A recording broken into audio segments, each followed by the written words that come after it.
Salam dəyərli izləyicilər. Bugün də sizinlə 6-cı sinif rus bölməsi şagirdləri üçün Azərbaycan dili dərsliyinin 80-81-ci səhifəsindəki tapşırıqları yerinə yetirəcəyik. İzahlara diqqətli qulaq asın və faydalı olsun hər kəs üçün. Bugün ümumiləşdirici təkrarımız var və ilk tapşırığımız birinci tapşırığı yerinə yetirək. Nöqtələrin yerinə uyğun isimlər artırıb cümlələri tamamlayın. Sayılarla işlənən isimlərin təkdə və cəmdə işlənməsinin səbəbini izah edin. Gəlin baxaq. Səhifə, alim, dəqiqə, nəşriyyat, güzgü, insan sözləri verilibdir və boşluqlara yazacağıq. İlk öncə birinci cümləmiz sərgidə bir çox nəşr etdikləri kitabları nümayiş etdirirdi. Bir çox, deməli səhifə, alim, dəqiqə. Burada uyğun gələn sözümüz nəşriyyat sözüdür. Sadəcə diqqət edin. Burada deməli bir çox sözünə görə bizim isimimiz cəmdə olacaq. Çünki bir çox nəşriyyatlar. Deməli birinci cümlədə boşluğumuza nəşriyyatlar sözünü yazdıq. Çünki bir çox sözünə görə nəşriyyatlar sözü cəmdə oldu. İkinci cümləmizdə deyilənə görə Arximedin tapşırığı ilə 450 ədəd nə hazırlana bilər? Səhifə, alim, deməli güzgü sözü uyğun gəlir və verilən sayımız, daha doğrusu miqdar sayı dəqiq olduğuna görə 450-dən sonra bizim yazacağımız deməli söz, güzgü sözü təkdə işlənəcəkdir. Festivalda yüzlərlə qeyri-müəyyən sayı verilmişdir. Burada da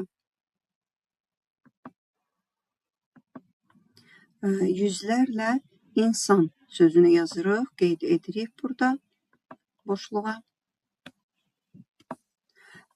Mündəricat kitabın birinci səhifə sözü uyğun gələcəkdir və burada diqqət edin, səhifə sözü birincidən sonra, həmişə sıra sayından sonra isim təkdə də ola bilər, cəmdə də ola bilər. Sadəcə burada mündəricat bir səhifəsindən söhbət getdiyinə görə burada biz mündəricat sözünü təkdə götürəcəyik səhifəsində, daha doğrusu sözün mündəricata görə birinci səhifəsində verilmişdi kimi yazacağıq. Belə, 5-ci cümləmiz Elm jurnalının bu nömrəsində onlarla məqaləsi verilmişdi. İki sözümüz qalıb, alim və dəqiqə. Bura uyğun gələn sözümüz alim sözü olacaq və diqqət edin, burada qeyri-müəyyən miqdar sayı olduğuna görə, yəni onlarla sözünə əsasən sözümüz həm alim, həm də alimlər kimi yazılışı doğru hesab olunur. Və yazılış qaydasına diqqət edin, alimin və ya alimlərin kimi verilməlidir. Yəni, burada yəlik hal şəkilçisində verilmişdir. Konsertin bitməsinə 5-10 dəqiqə qalıb. 5-10 burada müəyyən miqdar sayı olduğuna görə bizim isimimiz təkdə işlənəcəkdir. Belə. Birinci tapşırığımızı yerinə yetirdik, keçirik növbəti ikinci tapşırığımıza. Hansı cümlədə sayla işlənən isim cəmdə olmalıdır? Baxırıq, dünyanın ən çox əhalisi olan ölkəsi Çindir. Burada ən çox sözü verilibdir və normal, yəni təkdə işlənibdir əhalisi sözü. Neptun günəşdən uzaqlığına görə 8-ci planetdir. Dediyimiz kimi sıra sayılarından sonra isimlər təkdə də ola bilər, cəmdə də ola bilər. Burada təkdə işlənən variantı doğrudur. Üçüncü, şəhərin bir çox yolunda təmir işləri aparılır. Diqqətinizi burada bir çox sözünə yönəldirəm və həmişə demişdik ki, bir sıra bir çox sözlərindən sonra isimlər mütləq cəmdə işlənəcəkdir. Deməli, burada da yolunda deyil, şəhərin bir çox yollarında təmir işləri aparılır kimi yazılacaqdır. Və cavabımıza əsasən də C variantını götürə bilərik. C, şəhərin bir çox yollarında daha doğrusu təmir işləri aparılır. Şəms Güldana bir dəstə nərgiz qoymuşdu. Doğru variantdır. Mağazanın qarşısında 3-4 nəfər adam var idi. Keçək üçüncü tapşırığımızın izahına. Üçüncü tapşırıqda deyilir, cümlələrdə fərqləndirilmiş sözlərə diqqət edin və feilləri müvafiq zamanda işlədin. Dünən Gələcəyin Alimləri adlı konfransda diqqət edin, fərqləndirilən sözümüz dünəndir və dünənə əsasən hərəkət keçmişdə baş vermişdi və burada konfransda iştirak etdim kimi hər variantı yaza bilərik, yəni istənilən şəxsdə yaza bilərik, lakin zamanımız keçmiş zamanda olacaqdır. İkinci cümləmizdə Şirvanşahlar Sarayı 15-ci əsrdə Şirvanşah 1-ci Xəlilullah tərəfindən feilimiz olubdur tikdirilmək. Deməli, hərəkət 15-ci əsrdə baş vermişdi. Keçmiş olduğuna görə tikdirilmək feili olacaq tikdirilmişdi. Çünki Xəlilullah daha doğrusu üçüncü şəxsin təkindədir. Üçüncü cümlə gələn il məktəbimizdə təbiət fənləri üzrə olimpiyada keçirilmək sözüdür. Gələn il olduğuna görə hərəkət gələcəkdə baş verəcək və ona görə də keçirilmək feilini biz gələcək zamanda işlədəcəyik. Dördüncü cümləmiz sırağa gün çox güclü yağış, yağmaq feilini sırağa gün hərəkət baş verib bitdiyinə görə yağdı kimi qeyd edirik. Növbəti 5-ci cümləmiz növbəti həftə Bakı ətrafı kəndlərə ekskursiya, hərəkət gələcəkdə baş verəcək, təşkil etmək sözünü isə deməli yazacaq, gələcək zamanda təşkil edəcək.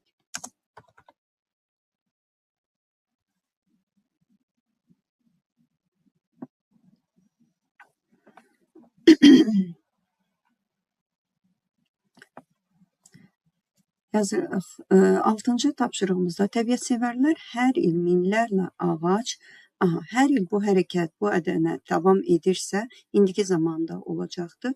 Əkmək feilini yazacaq. Əkirlər. Belə dəyərli izləyicilər, bu üçüncü tapşırığımızı da yerinə yetirdik. Deməli, ilk iştirak etdik, tikdirmişdi. Keçiriləcək, yağdı, təşkil edəcək, əkirlər kimi sözlərimizi boşluqlara yazdıq. Keçək 4-cü tapşırığımızın izahına. Cümlələrdəki feillərin zamanını və hansı şəxsə aid olduğunu müəyyən edin. Müəllim sinfə müraciətlə sualı təkrarladı. Daha doğrusu hərəkətimiz keçmişdədir, şəxs isə o. Üçüncü şəxsin təkindədir. Müəllim sinfə müraciətlə sualı təkrarladı. Alimlər bu ərazidə arxeoloji qazıntılar aparacaqlar. Şəxsimiz, alimlər, kim onlar? Üçüncü şəxsin cəmi, hərəkət isə gələcək, daha doğrusu feilimiz gələcək zamanda aparacaqlar feilidir. Üçüncü cümləyə diqqət edin. Oğul, qısa zamanda bu sənətin sirlərini öyrəndin. Burada diqqət edəcəyiniz bir nüans var. Oğul sözünə baxıb cümləni üçüncü şəxsdə götürmürük. Çünki qısa zamanda bu sənətin sirlərini öyrəndin. Kim öyrəndi? Sən öyrəndin. Yəni, ata oğula sanki müraciət edir və müraciət forması sizi çaşdırmasın. Hərəkətimiz keçmiş zamanda ikinci şəxsin təkindədir. Dördüncü, bu bitki 2 ildən bir çiçək açacaq. Yəni, hal-hazırda bitki çiçəyi açmır, amma açacaqdır. Hərəkətimiz gələcəkdə olacaqdır. Bitki isə o üçüncü şəxs əvəzliyin yerində işlənəcəkdir. Biz hər gün dəniz sahilinə gedirik. Deməli, bu hərəkət hər gün davam etdiyinə görə hərəkətimiz olacaqdır indiki zamanda, şəxs isə verilibdir biz olduğuna görə birinci şəxsin cəmində işlənmişdir. Deməli, birincidə üçüncü şəxsin təki keçmiş zaman, ikinci cümlədə üçüncü şəxsin cəmi gələcək zaman, üçüncü cümləmizdə ikinci şəxsin təki keçmiş zaman, dördüncü cümlədə üçüncü şəxsin təki gələcək zamanda və beşinci cümlədə birinci şəxsin cəmi indiki zamanda cümlələrimiz işlənmişdir. Növbəti tapşırığımızda, 5-ci tapşırığımızda feilləri zamana və şəxsə görə dəyişib cümlədə işlədin. Deməli, burada feilləri mən dəyişdim. Sadəcə cümlə qurmağı sizin öhdənizə buraxıram. Gözləmək feili indiki zaman üçüncü şəxsin gözləyir. Soruşmaq keçirmiş zaman ikinci şəxsin cəmi sizlə olur. Siz soruşdunuz, soruşmuşsun. Gələcək zamanda birinci şəxsdə başlayacağam, başlayaram. Yəni birinci təkdə verilmişdir. Sevinmək sözü indiki zamanda ikinci şəxsin təki sənlə verilir. Sən sevinirsən. Səsləmək keçmiş zaman birinci şəxsin cəmi biz olur. Biz səslədik, biz səsləmişik. Aparmaq feili gələcək zaman üçüncü şəxsin təki o aparacaq, o aparar kimi işlənir. Əlavə etdiyimiz sayıları da qeyd etdim. Deməli, mətndə verilən sayıları göy rəngdə cəld, birlikdə tərz hərəkət zərfi, yavaşca sürətlə əlavə etdiyim zərflər, səhərə yaxın günorta yayda çoxdan, dünən mətndəki dünən və əvvəl isə mənim əlavə etdiyim zərflərdir. Yer zərfi irəli, əlavə etdiyim zərf isə 2 dənə yuxarı və sağa, kəmiyyət zərfi dəfələrlə tamamilə, xeyli, az kimi zərfləri əlavə etdim. Keçək 7-ci tapşırığımıza. Hansı cümlədə tərz hərəkət zərfi işlənib? Baxırıq, dolayı yollarla dağların arası ilə üzü aşağı enirdi. İndi düşmən ordusu ilə üz-üzə dayanmışdı. Atam həmişə deyərdi ki, çalış, dürüst insan ol. Atam çox çətin günlərdən keçmişdik. 5-cidə isə müsabiqədə iştirak etmək istəyənlərin sayı gündən-günə artırdı. Doğru cavabımız burada olacaqdı. İkinci sual, ikinci cümləmiz. Çünki necə sualına cavab verir. Tərz hərəkət zərfinin sualıdır. Üz-üzə dayanmışdır. 4-cü cümlədə ümumiyyətlə zərf yoxdur. Qalan zərflərimiz isə tərz hərəkət zərfi deyildir. 8-ci tapşırığımıza baxırıq. 4-dən biri zərfin məna növünə görə fərqlidir.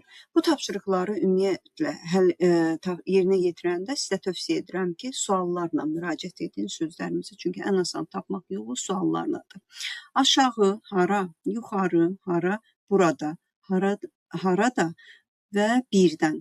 Gördüyünüz kimi birdən sualına, daha doğrusu necə sualına cavab verdiyinə görə olur tərz hərəkət zərfi, digər zərflərimiz isə yer zərfi idi. İkinci sətrə baxırıq. Cəld, necə, cəsarətlə, necə, az, nə qədər, həvəslə, necə. Deməli, burada da fərqlənən zərfimiz az zərfidir, kəmiyyət zərfidir, digərləri isə tərz hərəkət zərfidir. A variantında orada, harada, səhər, nə zaman, bəzən, nə zaman, ara bir, nə zaman. Burada isə fərqlənən sözümüz yer zərfi oldu, digərləri isə zaman zərfidir. Növbəti sətri oxuyaq. Deməli, xeyli, nə qədər, əvvəl, nə zaman, dünən, nə zaman, indi, nə zaman. Fərqlənən sözümüz oldu yenə də kəmiyyət zərfi və digər zərflərimiz isə zaman zərfidir. Keçək növbəti tapşırığımıza. Deməli, 9-cu tapşırıq hər sıraya 2 nümunə artırın. Baxırıq, ara bir, dərhal, gec, nə zaman sualına cavab verdiyinə görə növbəti 2 nümunəmiz də zaman zərfi olacaqdır. İkinci, qəhrəmancasına necə, birlikdə, necə, qeyri-ixtiyari, necə, tərz hərəkət zərfidir və 2 nümunə əlavə edirik. Sağa, hara, bura, hara, geri, hara. Yer zərfidir və 2 yer zərfi əlavə edəcək. Dəfələrlə, nə qədər, yəni neçə dəfələrlə belə deyək, miqdar bildirir, daha doğrusu kəmiyyət bildirdiyinə görə 1-ə 5 yenə də kəmiyyət bilir, az çox kəmiyyət bildirdiyinə görə 2 dənə də kəmiyyət zərfi əlavə edəcəyik. Zərflərimizi əlavə etdik. Birincidə həmişə, indi, ikinci cəld, sevinclə, üçüncüdə yuxarı, aşağı, tamamilə, xeyli kimi zərflər qeyd etdik. İndi isə 10-cu tapşırıqdayıq. Aşağıdakı sözləri cümlədə həm zərf, həm də başqa nitq hissəsi kimi işlədin. Az, düz, gecə, aydın, yaxşı sözlərini həm zərf, həm də digər nitq hissəsi, məsələn, az, say kimi, düz, sifət, gecə, isim, aydın sifət, yaxşı sifət kimi işlədəcəyik cümlələrdə və siz də öz cümlələrinizi qeyd edə bilərsiniz. Cümlələri bu şəkildə yazdım. Konsertə az adam gəlmişdi, say, uşaq az danışdı, zərf. Kitablar rəfə düz. Burada hərəkət bildirir, feil olacaqdır. Anar düz xətt çəkdi. olacaqdır. Burada isə düz sözü olacaqdır sifət. Digər sən düz dedin sözü isə zərf. Gecə külək əsirdi zaman zərfi. Yazda gecə ilə gündüz bərabərləşir. Burada isə isim olacaqdır. Aydın səma ulduzlarla dolu idi sifət. Zəhmət olmasa aydın danış. Burada isə zərf olacaqdır aydın sözü. Yaxşı dost az olar. Yaxşı dost olacaqdır sifət. Dərslərini yaxşı oxu zərf. Bugünlük dərs izahlarımız bu qədər. Faydalı oldusa qeyd edə bilərsiniz. Hər kəsə uğurlar, növbəti dərs izahlarında görüşərik.